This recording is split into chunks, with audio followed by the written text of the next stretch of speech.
it chapter by chapter, one bite at a time. So many adventures and mountains we can climb. Take it word for word, line by line, one bite at a time.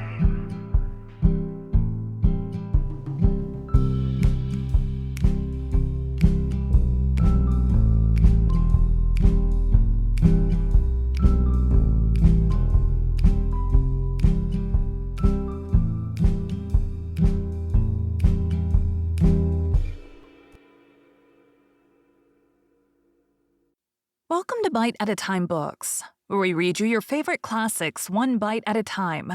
My name is Bree Carlile, and I love to read, and wanted to share my passion with listeners like you. If you want to know what's coming next and vote on upcoming books, sign up for our newsletter at biteatatimebooks.com. You'll also find our new t-shirts in the shop, including podcast shirts and quote shirts from your favorite classic novels. Be sure to follow my show on your favorite podcast platform so you get all the new episodes. You can find most of our links in the show notes. But also our website, biteatatimebooks.com, includes all of the links for our show, including to our Patreon to support the show, and YouTube, where we have special behind the narration of the episodes. We're part of the Bite at a Time Books Productions Network. If you'd also like to hear what inspired your favorite classic authors to write their novels, and what was going on in the world at the time, check out the Bite at a Time Books Behind the Story podcast, wherever you listen to podcasts.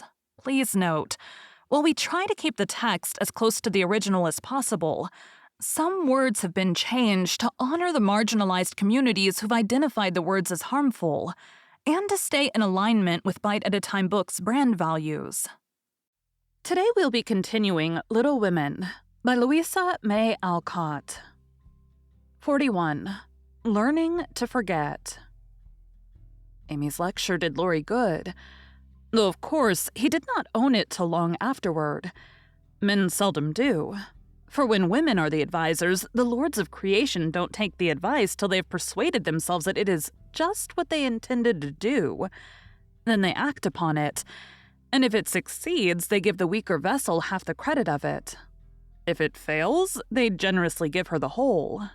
Laurie went back to his grandfather, and was so dutifully devoted for several weeks that the old gentleman declared the climate of Nice had improved him wonderfully, and he had better try it again. There was nothing the young gentleman would have liked better, but elephants could not have dragged him back after the scolding he had received. Pride forbid, and whenever the longing grew very strong, he fortified his resolution by repeating the words that had made the deepest impression. "I despise you. Go and do something splendid that will make her love you." Laurie turned the matter over in his mind so often that he soon brought himself to confess that he had been selfish and lazy. But then when a man has a great sorrow, he should be indulged in all sorts of vagaries till he has lived it down. He felt that his blighted affections were quite dead now, and though he should never cease to be a faithful mourner, there was no occasion to wear his weeds ostentatiously. Jo wouldn't love him, but he might make her respect and admire him by doing something which should prove that a girl's no had not spoiled his life. He had always meant to do something, and Amy's advice was quite unnecessary. He had only been waiting till the aforesaid blighted affections were decently interred. That being done, he felt that he was ready to hide his stricken heart and still toil on. As goeth, when he had a joy or a grief, put it into a song. So Laurie resolved to embalm his love-sorrow in music and compose a requiem which should harrow up Jo's soul and melt the heart of every hearer. Therefore, the next time the old gentleman found him getting restless and moody and ordered him off, he went to Vienna, where he had musical friends, and fell to work with the firm determination to distinguish himself. But whether the sorrow was too vast to be embodied in music, or music too ethereal to lift up a mortal woe, he soon discovered that the requiem was beyond him, just at present.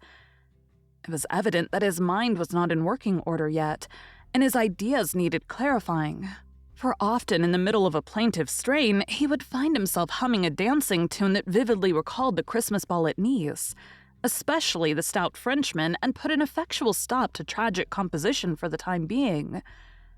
Then he tried an opera, for nothing seemed impossible in the beginning. But here again, unforeseen difficulties beset him. He wanted Jo for his heroine, and called upon his memory to supply him with tender recollections and romantic visions of his love. But memory turned traitor, and as if possessed by the perverse spirit of the girl, would only recall Jo's oddities, faults, and freaks, would only show her in the most unsentimental aspects, beating mats with her head tied up in a bandana, barricading herself with the sofa pillow, or throwing cold water over his passion a la Gummidge, and an irresistible laugh spoiled the pensive picture he was endeavoring to paint. Jo wouldn't be put into the opera at any price, and he had to give her up with a bless that girl what a torment she is, and a clutch at his hair as became a distracted composer. When he looked about him for another and a less intractable damsel to immortalize in melody, memory produced one with the most obliging readiness.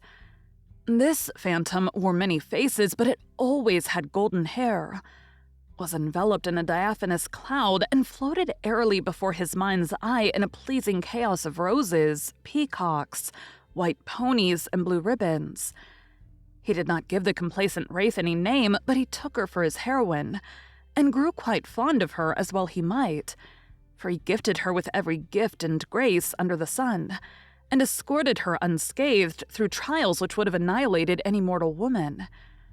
Thanks to this inspiration, he got on swimmingly for a time, but gradually the work lost its charm, and he forgot to compose while he sat musing, pen in hand, or roamed about the gay city to get new ideas and refresh his mind, which seemed to be in a somewhat unsettled state that winter. He did not do much, but he thought a great deal and was conscious of a change of some sort going on in spite of himself. It's genius simmering, perhaps. I'll let it simmer and see what comes of it, he said with a secret suspicion all the while that it wasn't genius, but something far more common. Whatever it was, it simmered to some purpose, for he grew more and more discontented with his desultory life, began to long for some real and earnest work to go at, soul and body, and finally came to the wise conclusion that everyone who loved music was not a composer. Returning from one of Mozart's grand operas, splendidly performed at the Royal Theatre, he looked over his own, played a few of the best parts, sat staring up at the busts of Mendelssohn, Beethoven, and Bach, who stared benignly back again. Then suddenly he tore up his music sheets, one by one, and as the last fluttered out of his hand, he said soberly to himself, "She is right. Talent isn't genius, and you can't make it so. That music has taken the vanity out of me as Rome took it out of her, and I won't be a humbug any longer. Now what shall I do?" That seemed a hard question to answer, and Laurie began to wish he had to work for his daily bread. Now, if ever, occurred an eligible opportunity for going to the devil, as he once forcibly expressed it, for he had plenty of money and nothing to do, and Satan is proverbially fond of providing employment for full and idle hands. The poor fellow had temptations enough from without and from within, but he withstood them pretty well. For much as he valued liberty, he valued good faith and confidence more, so his promise to his grandfather, and his desire to be able to look honestly into the eyes of the woman who loved him and say all's well, kept him safe and steady. Very like some Mrs. Grundy will observe. I don't believe it, boys will be boys. Young men must sow their wild oats, and women must not expect miracles. I dare say you don't, Mrs. Grundy, but it's true nevertheless. Women work a good many miracles, and I have a persuasion that they may perform even that of raising the standard of manhood by refusing to echo such sayings. Let the boys be boys, the longer the better, and let the young men sow their wild oats if they must. But mothers, sisters, and friends may help to make the crop a small one, and keep many tares from spoiling the harvest by believing and showing that they believe in the possibility of loyalty to the virtues, which make men manliest in good women's eyes. If it is a feminine delusion, leave us to enjoy it while we may, for without it half the beauty and the romance of life is lost, and sorrowful forebodings would embitter all our hopes of the brave, tender-hearted little lads, who still love their mothers better than themselves and are not ashamed to own it. Laurie thought that the task of forgetting his love for Joe would absorb all his powers for years. But to his great surprise, he discovered it grew easier every day. He refused to believe it at first, got angry with himself and couldn't understand it. But these hearts of ours are curious and contrary things, and time and nature work their will in spite of us. Laurie's heart wouldn't ache. The wound persisted in healing with a rapidity that astonished him, and instead of trying to forget, he found himself trying to remember. He had not foreseen this turn of affairs, and was not prepared for it. He was disgusted with himself, surprised at his own fickleness, and full of a queer mixture of disappointment and relief that he could recover from such a tremendous blow so soon. He carefully stirred up the embers of his lost love, but they refused to burst into a blaze. There was only a comfortable glow that warmed and did him good, without putting him into a fever, and he was reluctantly obliged to confess that the boyish passion was slowly subsiding into a more tranquil sentiment. Very tender, a little sad and resentful still, but that was sure to pass away in time, leaving a brotherly affection which would last unbroken to the end. As the word brotherly passed through his mind in one of these reveries, he smiled and glanced up at the picture of Mozart that was before him. Well, he was a great man, and when he couldn't have one sister, he took the other and was happy. Laurie did not utter the words, but he thought them, and the next instant kissed the little old ring, saying to himself, "No, I won't. I haven't forgotten, I never can. I'll try again, and if that fails, why then—" Leaving a sentence unfinished, he seized pen and paper and wrote to Joe, telling her that he could not settle to anything while there was the least hope of changing her mind. Couldn't she? Wouldn't she, and let him come home and be happy? While waiting for an answer, he did nothing but he did it energetically, for he was in a fever of impatience. It came at last, and settled his mind effectually on one point, for Joe decidedly couldn't and wouldn't. She was wrapped up in Beth and never wished to hear the word love again. Then she begged him to be happy with somebody else, but always to keep a little corner of his heart for his loving sister Joe. In a postscript, she desired him not to tell Amy that Beth was worse. She was coming home in the spring, and there was no need of saddening the remainder of her stay. That would be time enough. Please God, but Laurie must write to her often, and not let her feel lonely, homesick, or anxious. So I will at once. Poor little girl, it will be a sad going home for her, I'm afraid. And Laurie opened his desk as if writing to Amy had been the proper conclusion of the sentence left unfinished some weeks before. But he did not write the letter that day, for as he rummaged out his best paper, he came across something which changed his purpose. Tumbling about in one part of the desk, among bills, passports, and business documents of various kinds were several of Joe's letters, and in another compartment were 3 notes from Amy, carefully tied up with one of her blue ribbons, and sweetly suggestive of the little dead roses put away inside. With a half-repentant, half-amused expression, Laurie gathered up all Joe's letters, smoothed, folded, and put them neatly into a small drawer of the desk, stood a minute turning the ring thoughtfully on his finger, then slowly drew it off, laid it with the letters, locked the drawer, and went out to hear High Mass at St. Stephen's, feeling as if there had been a funeral, and though not overwhelmed with affliction, this seemed a more proper way to spend the rest of the day than in writing letters to charming young ladies. The letter went very soon, however, and was promptly answered, for Amy was homesick, and confessed it in the most delightfully confiding manner. The correspondence flourished famously, and letters flew to and fro with unfailing regularity, all through the early spring. Laurie sold his busts, made allumettes of his opera, and went back to Paris, hoping somebody would arrive before long. He wanted desperately to go to Nice, but would not till he was asked, and Amy would not ask him, for just then she was having little experiences of her own, which made her rather wish to avoid the quizzical eyes of our boy. Fred Vaughn had returned, and put the question to which she had once decided to answer, "Yes, thank you," but now she said, "No, thank you," kindly but steadily. For when the time came, her courage failed her, and she found that something more than money and position was needed to satisfy the new longing that filled her heart, so full of tender hopes and fears. The words, "Fred is a good fellow, but not at all the man I fancied you would ever like," and Laurie's face when he uttered them kept returning to her as pertinaciously as her own did when she said in look, if not in words, "I shall marry for money." It troubled her to remember that now. She wished she could take it back. It sounded so unwomanly. She didn't want Laurie to think her a heartless, worldly creature. She didn't care to be a queen of society now half so much as she did to be a lovable woman. She was so glad he didn't hate her for the dreadful things she said, but took them so beautifully and was kinder than ever. His letters were such a comfort, for the home letters were very irregular, and were not half so satisfactory as his when they did come. It was not only a pleasure, but a duty to answer them, for the poor fellow was forlorn and needed petting since Joe persisted in being stony-hearted. She ought to have made an effort and tried to love him. It couldn't be very hard. Many people would be proud and glad to have such a dear boy to care for them. But Joe never would act like other girls, so there was nothing to do but be very kind and treat him like a brother.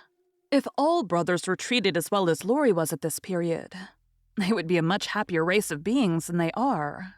Amy never lectured now. She asked his opinion on all subjects. She was interested in everything he did, made charming little presents for him, and sent him 2 letters a week full of lively gossip, sisterly confidences, and captivating sketches of the lovely scenes about her. As few brothers are complimented by having their letters carried about in their sisters' pockets, read and reread diligently, cried over when short, kissed when long, and treasured carefully, we will not hint that Amy did any of these fond and foolish things. But she certainly did grow a little pale and pensive that spring, lost much of her relish for society, and went out sketching alone a good deal. She never had much to show when she came home, but she was studying nature, I dare say, while she sat for hours with her hands folded on the terrace at Valrosa, or absently sketched any fancy that occurred to her. A stalwart knight carved on a tomb, a young man asleep in the grass with his hat over his eyes, or a curly-haired girl in a gorgeous array promenading down a ballroom on the arm of a tall gentleman, both faces being left a blur according to the last fashion in art, which was safe but not altogether satisfactory. Her aunt thought she regretted her answer to Fred, and finding denials useless and explanations impossible, Amy left her to think what she liked, taking care that Laurie should know that Fred had gone to Egypt. That was all. But he understood it and looked relieved as he said to himself with a venerable air, "I was sure she would think better of it. Poor old fellow, I've been through it all, and I can sympathize." With that, he heaved a great sigh, and then, as if he had discharged his duty to the past, put his feet up on the sofa and enjoyed Amy's letter luxuriously. While these changes were going on abroad, trouble had come at home, but the letter telling that Beth was failing never reached Amy, and when the next found her, the grass was green above her sister. The sad news met her at Vevey, for the heat had driven them from Nice in May, and they had traveled slowly to Switzerland by way of Genoa and the Italian lakes. She bore it very well and quietly submitted to the family decree that she should not shorten her visit, for since it was too late to say goodbye to Beth, she had better stay and let her absence soften her sorrow. But her heart was very heavy. She longed to be at home, and every day looked wistfully across the lake, waiting for Laurie to come and comfort her. He did come very soon, for the same mail brought letters to them both, but he was in Germany, and it took some days to reach him. The moment he read it, he packed his knapsack, bade adieu to his fellow pedestrians, and was off to keep his promise, with a heart full of joy and sorrow, hope and suspense. He knew Vevey well, and as soon as the boat touched the little quay, he hurried along the shore to La Tour, where the Carrolls were living in pension. The Garcon was in despair that the whole family had gone to take a promenade on the lake. But no, the blonde mademoiselle might be in the chateau garden. If Monsieur would give him the pain of sitting down, a flash of time should present her. But Monsieur could not wait even a flash of time, and in the middle of the speech departed to find Mademoiselle himself. A pleasant old garden on the borders of the lovely lake, with chestnuts rustling overhead, ivy climbing everywhere, and the black shadow of the tower falling far across the sunny water. At one corner of the wide, low wall was a seat, and here Amy often came to read or work or console herself with the beauty all about her. She was sitting here that day, leaning her head on her hand, with a homesick heart and heavy eyes, thinking of Beth, and wondering why Laurie did not come. She did not hear him cross the courtyard beyond, nor see him pause in the archway that led from the subterranean path into the garden.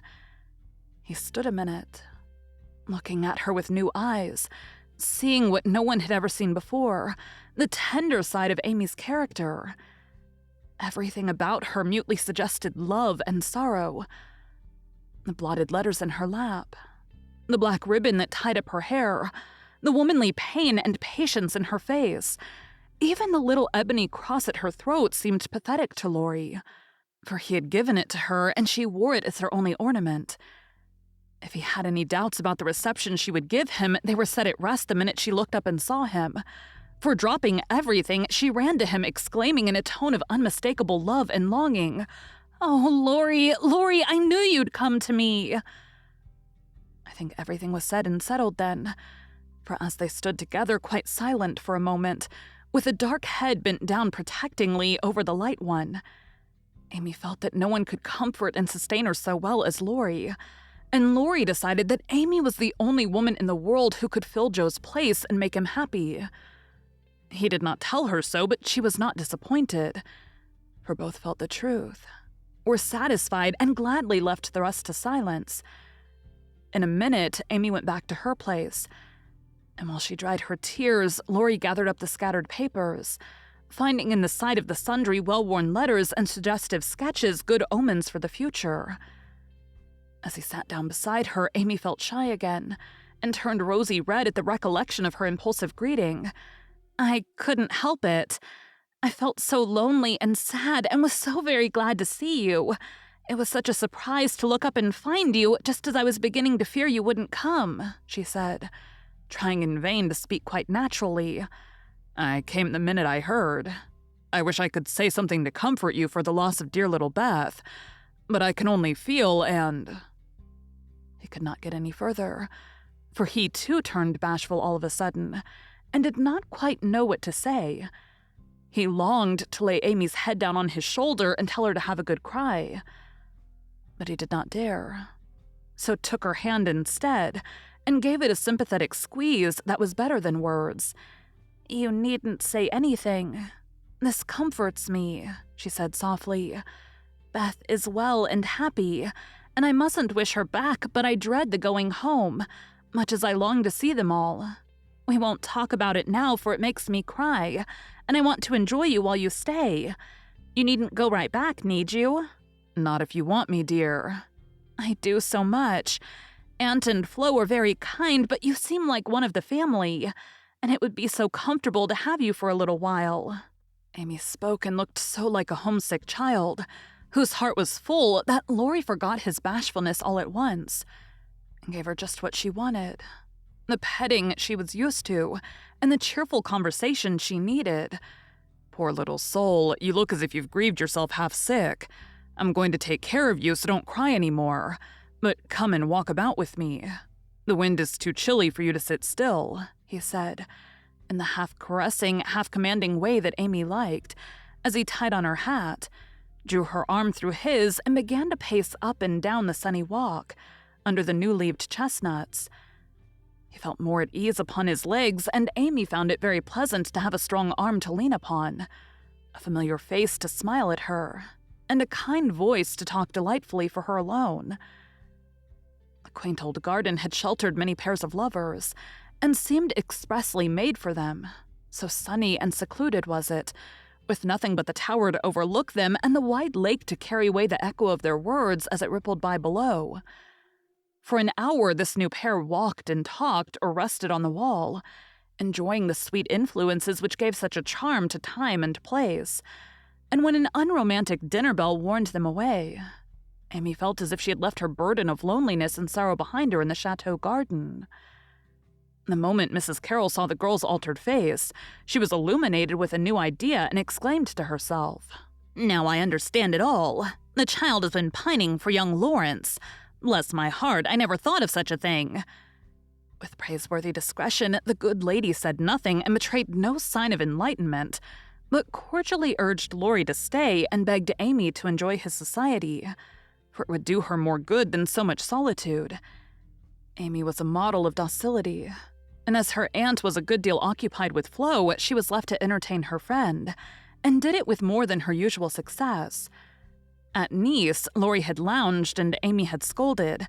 At Vevey, Laurie was never idle but always walking, riding, boating, or studying in the most energetic manner, while Amy admired everything he did and followed his example as far and as fast as she could.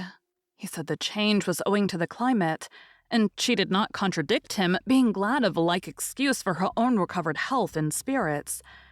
The invigorating air did them both good, and much exercise worked wholesome changes in minds as well as bodies.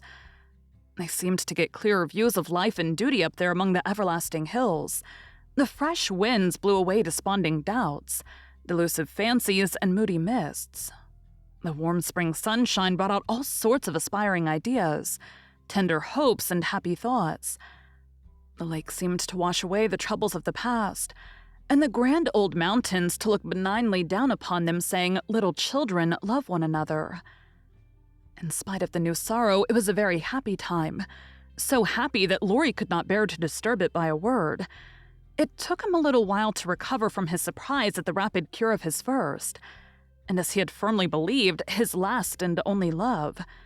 He consoled himself for the seeming disloyalty by the thought that Joe's sister was almost the same as Joe's self, and the conviction that it would have been impossible to love any other woman but Amy so soon and so well.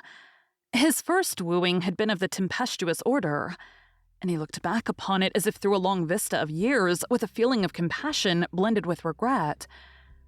He was not ashamed of it, but put it away as one of the bittersweet experiences of his life, for which he could be grateful when the pain was over. His second wooing he resolved to be as calm and simple as possible. There was no need of having a scene, hardly any need of telling Amy that he loved her. She knew it without words, and had given him his answer long ago. It all came about so naturally that no one could complain, and he knew that everybody would be pleased, even Joe. But when our first little passion has been crushed, we are apt to be wary and slow in making a second trial. So Laurie let the days pass, enjoying every hour, and leaving to chance the utterance of the word that would put an end to the first and sweetest part of his new romance. He had rather imagined that denouement would take place in Chateau Garden by moonlight, and in the most graceful and decorous manner, but it turned out exactly the reverse, for the matter was settled on the lake at noonday in a few blunt words. They had been floating about all the morning, from gloomy St. Gingolph to sunny Montreux, with the Alps of Savoy on one side, Mont St. Bernard and the Dent du Midi on the other, pretty Vevey in the valley, and Loose Swan upon the hill beyond. A cloudless blue sky overhead, and the bluer lake below, dotted with the picturesque boats that looked like white-winged gulls. They had been talking of Bonnivard as they glided past Chalon, and of Rousseau as they looked up at Clarens, where he wrote his Heloise. Neither had read it, but they knew it was a love story, and each privately wondered if it was half as interesting as their own.